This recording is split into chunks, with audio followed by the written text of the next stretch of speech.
Jadi panjang ruang muat kapal 1, panjang ruang muat itu kalau tanpa sekat memanjang 0,1 L. Kalau dengan satu sekat memanjang bisa sampai 0,15 L. Kalau dua sekat memanjang bisa sampai 0,2 L. Tapi minimal panjangnya 15 meter. Diambil yang terbesar ini. Ya, oke. Nah sekarang ini panjang kapalnya sekian, oke, ya. Panjang kapal 330 dan seterusnya kan gitu ya. Berapa jumlah ruang muat minimal? Berarti kan tadi dari rumus tadi, kalau tanpa sekat memanjang berarti 0,1 L. Berarti 0,1 L itu satu ruang muat panjang maksimal 0,1 kali panjang kapal, berarti 33 kali 0,1 kali 330. Nah ini kalikan ini berarti maksimal 33. Kalau dengan satu sekat dia bisa sampai 0,5, berarti 49,5. Kalau dua berarti 0,2 L, berarti 66 ya. Oke. Udah ya. Nah, sekarang Anda lihat sini. Oke. Nah, ini collision bulkhead. Collision bulkhead itu 0,05 sampai 0,8 LPP dari FP. Nah, ini berarti collision bulkhead. Misalkan Anda saya asumsikan 0,05 LPP, berarti 0,05 kali panjang kapal. Ini ya. Berarti collision bulkhead itu jaraknya 16,5 dari FP. Ya. Terus steering tube bulkhead ini ya. 3,3 jarak gading. Ya. Jarak gading itu L/500 kalian ini ya. Jadi D L dibagi 500 tambah 0,48 berarti ini. Nah ini 330 bagi 500 tambah 0,48 ketemunya sekian. Steering tube bulkhead ini 3 jarak gading berarti 3 kali ini ya, sekitar ini ya, 3 kalikan jarak gading. Terus sekat kamar mesin 17 sampai 22% LPP dari AP. Ya, berarti dari AP sampai sekat depan kamar mesin 17, misalkan Anda asumsikan 20%, 0,2. Misalkan kamu 17%, silakan 0,17. 22% ya silakan. Berarti tulis ini asumsi 22%, berarti 0,22. Nah, ini di sini saya asumsikan 0,2 atau 20%. Berarti 0,2 kali panjang kapal berarti 66. Sehingga kalau Anda lihat sekat depan kamar mesin ini dari AP sekian kamar mesin, collision bulkhead dari FP sekian, berarti antara sekat depan kamar mesin sama sekat tubrukan collision bulkhead ini ya, ini ya, jadi collision bulkhead ke FP jaraknya sekian, kamar mesin ke AP sekian, berarti kalau kita jumlah itu adalah ini ditambah ini ketemunya 82,5 ya, 82,5. Nah sehingga ini ya, nah ini 82,5 sehingga apa, jumlah ruang muat total dari sekat depan kamar mesin sampai sekat tubrukan itu kan apa, merupakan panjang ruang muat. Misalkan ini kan ada gambaran ini. Nah ini ya. Jadi misalkan ini. Jadi posisi sekat kamar mesin ini dari AP ke kamar mesin itu adalah ini 66. Jadi dari AP ke sini itu 66 meter. Terus dari sekat tubrukan ke FP dari ini ke FP itu panjangnya 16,5. Berarti dari sekat depan kamar mesin ini sampai sini, ini kan panjang ruang muat ini, total panjang ruang muat ya. Jelas belum maksudnya? Halo? Jelas Pak. Ya. Jadi kamar mesin ini, sekat depan kamar mesin itu terhadap AP kan ini 66,0. Sekat tubrukan ini ke FP 16,5. Berarti total ini adalah total panjang ruang muat. Berarti total panjang ruang muat sama dengan LPP dikurangi panjang ini, kurangi ini ya. Kalau kamar mesin ini tambahi sekat tubrukan ini kita jumlah ketemunya 82,5. Berarti total panjang ruang muat LPP dikurangi 82,5, ketemunya sekian. Ya. Nah, tadi kan kalau kapal itu tanpa sekat memanjang, berarti panjang ruang muat mesinnya 0,1 L atau 33. Kalau dengan satu sekat memanjang 0,15 L atau 49,5. Ini panjang maksimumnya. Total ruang muat sekian, berarti jumlah ruang muatnya ya sudah. Ini Anda bagi ini. Kalau tanpa sekat memanjang berarti bagi 33. Ya. Kalau dengan satu sekat memanjang berarti dibagi 49,5. Kalau dengan dua sekat memanjang berarti ini total ruang muat dibagi 66. Nah, ini berarti ini ketemu 7,5, berarti jumlah ruang muatnya 8. Dibulatkan, nggak boleh 7. Kalau 7 nanti kan pasti ada panjang ruang muat yang lebih dari 33. Nah, ini ketemu 5 ya, berarti jumlah ruang muat 5. 3,75 ya berarti jumlah ruang muatnya 4. Udah jelas? Halo. Gimana teman-teman? Apakah sudah jelas? Jelas, Ya. Pak. Jelas, Pak. Oke. Ya. Sekarang kita lanjutkan yang soal 2. Berapakah kapasitas ruang muat dari kapal tersebut? Nah, di sini Anda dari soalnya itu diketahui. Ya, ini diketahui ada stowage rate, ada DWT per displacement. DWT per displacement 0,7. Nah, ini ya, Anda hitung ini. Di sini diketahui berat konstruksi, berat permesinan, outfit equipment. Berarti berat konstruksi tambah berat permesinan tambah berat outfit equipment ini adalah total, ini adalah berat LWT. Berarti LWT sama dengan ini. Ini tambah ini tambah ini. Ya, ketemunya sekian. Ini LWT-nya. LWT kalau ini DWT per displacement 0,7, berarti LWT per displacement sama dengan 0,3. Kan rumusnya displacement ini ya. Nah, sama dengan LWT plus DWT. Kalau semua kita bagi displacement, berarti displacement bagi displacement kan 1. Ya. Jadi sama dengan displacement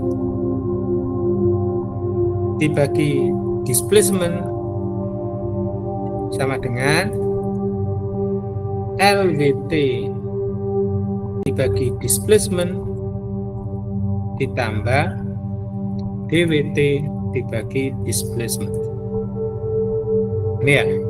Nah, ini jadi rumusnya. Berarti kalau displacement per displacement kan 1 ya. Nah, ini sama dengan, nah kalau DWT per displacement di sini 0,7, berarti ini mestinya LWT per displacement berapa? Jadi ini 0,3 ditambah 0,7 gini kan? Ya. Coba. Jadi displacement per displacement 1. Kalau DWT per displacement 0,7 berarti LWT per displacement 1 min 0,7 berarti 0,3 gitu kan? Ya. Oke. Jadi LWT per displacement 0,3. Terus di sini berarti DWT-nya berapa? Nah, di sini Anda tahu LWT-nya 0,3, berarti displacement itu sama dengan apa? LWT per displacement 0,3, berarti displacement sama dengan LWT dibagi 0,3. Ini dibagi 0,3. Ya, berarti displacementnya 250.000. DWT-nya displacement dikurangi LWT, berarti 175.000. Nah, terus di sini ada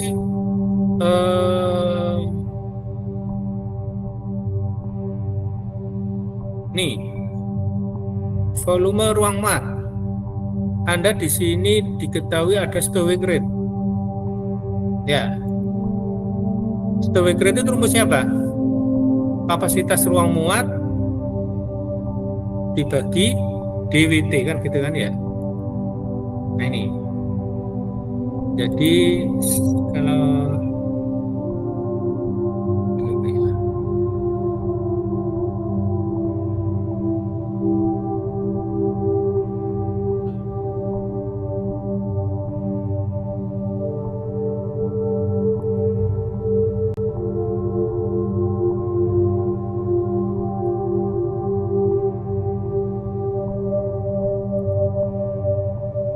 di sini dari rumus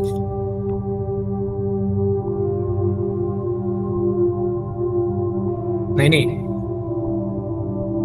ya, Anda lihat di sini stowage rate itu sama dengan SR sama dengan kapasitas ruang muat dibagi DWT.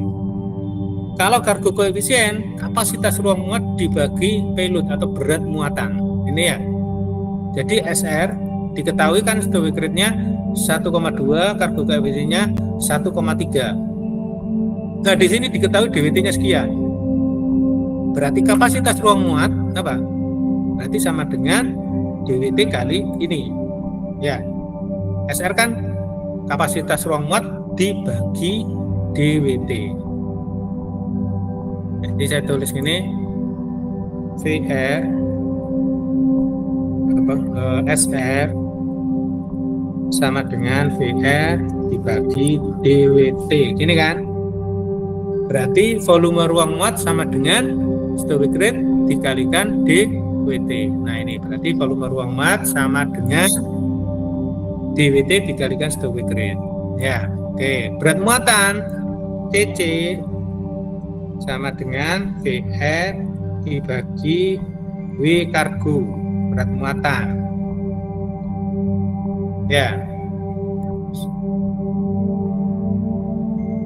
Oke, berarti volume ruang muat sama dengan CC sama dengan volume muat bagi W kargo. Berarti W kargo sama dengan volume ruang muat dibagi CC.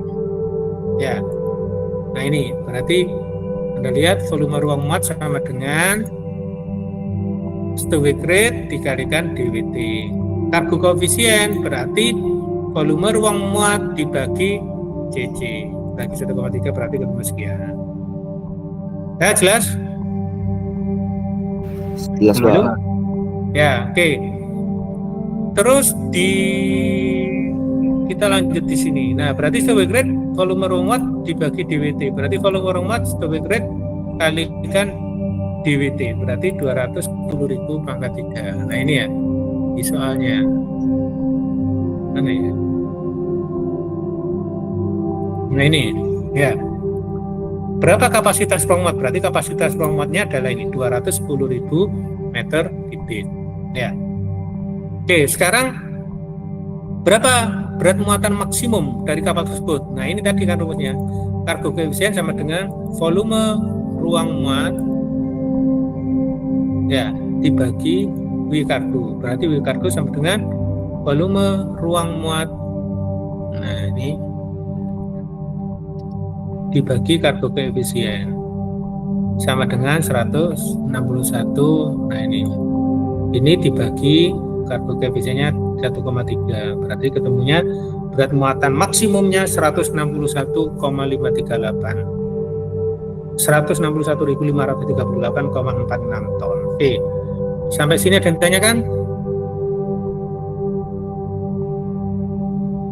Halo? Halo teman-teman, gimana? Saya jelas? Jelas, Pak. Oke, sekarang nomor 4. Tentukan besarnya berat muatan dari dan syarat maksimum jika kapal tersebut digunakan untuk mengangkut muatan dengan SP 1,4 meter kubik. Oke, berarti kalau spesifik volume muatan 1,4, berarti misalkan berat muatan tadi kan berat muatan maksimumnya kan sekian. Ya, kalau dia akan mengangkut muatan maksimum, berarti butuh ruang muat ini. Ini dikalikan ini, berarti dia butuh space 221.153,85 meter kubik. Nah ini, padahal ruang muat yang tersedia maksimum hanya 210.000. Ya, yang dibutuhkan kalau ngangkut muatan maksimum sekian itu butuh space ini. Padahal yang tersedia 210.000. Maka ya nggak bisa berarti kan maksimal kan hanya ngangkut 210.000 meter kubik ini. Nah, 210.000 meter kubik itu sama dengan korelasi dengan berapa ton muatan. Nah, berarti ini dibagi SP kan gitu ya. Kapasitas muat dibagi SP. Nah, sehingga ketemunya 150.000 ton. Jadi kapal tersebut kalau ngangkut muatan dengan spesifik volume 1,4 meter kubik per ton maka ruang muatnya itu hanya mampu mengangkut 150.000 ton. Padahal sebetulnya kalau itu dia bisa mengangkut 161.538 ton. Tetapi karena nggak cukup, dia hanya mampu 150.000 ton. Berarti kalau 150.000 ton, nah dia displacementnya berapa? Oke, displacementnya kan LWT plus W cargo plus SW, sigma W. Ini ya. Jadi DWT-nya sekian, berat muatan sekian, berarti ini sigma W-nya kan gini. Sigma W itu kan bahan bakar, air tawar, minum, kru, makanan, ya, minyak pelumas. Nah, seperti itu. Ini berarti sigma W itu sama dengan DWT min W cargo. Berarti ketemunya ya.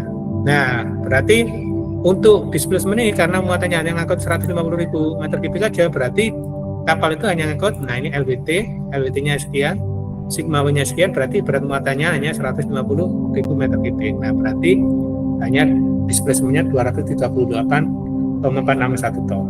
Nah, berapa syaratnya?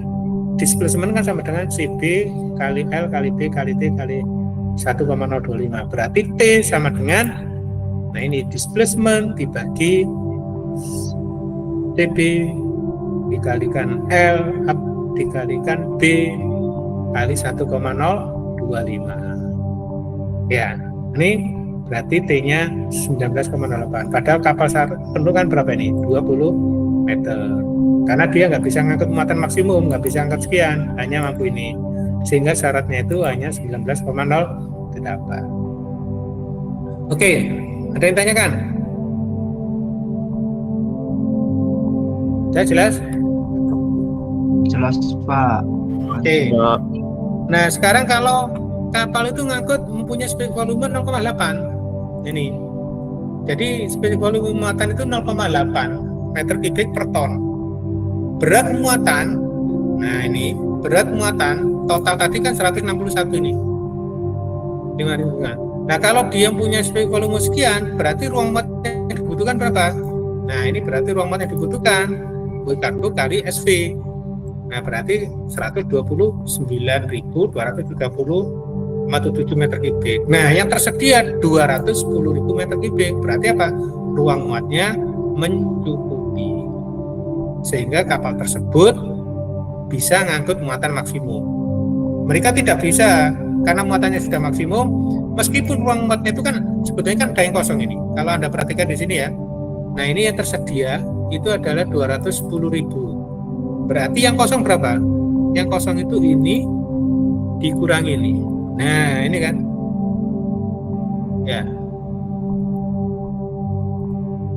Jadi ada 80.769 meter kubik yang kosong ruang muatnya. Ada ruang muat yang kosong sebesar 80.769 meter kubik. Nah, ini Anda lihat.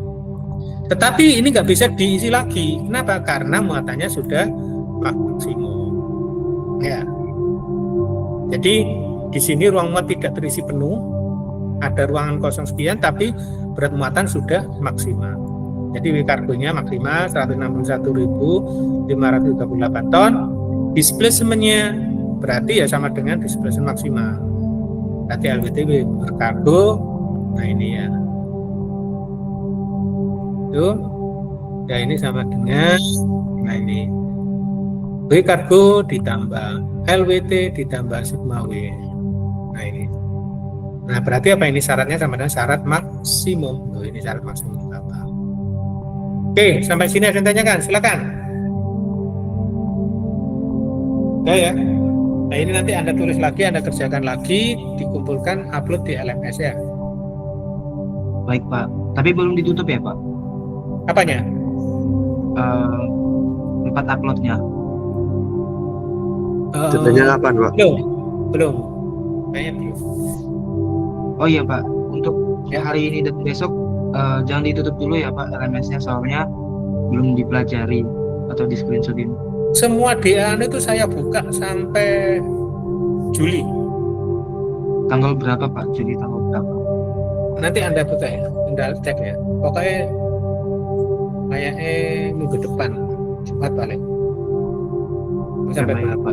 nanti dibuka. Kalau nanti misalkan untuk upload ini di semester itu belum, saya dihubungi aja, nanti biar saya buka ya. Yang penting Anda kerjakan dulu ya.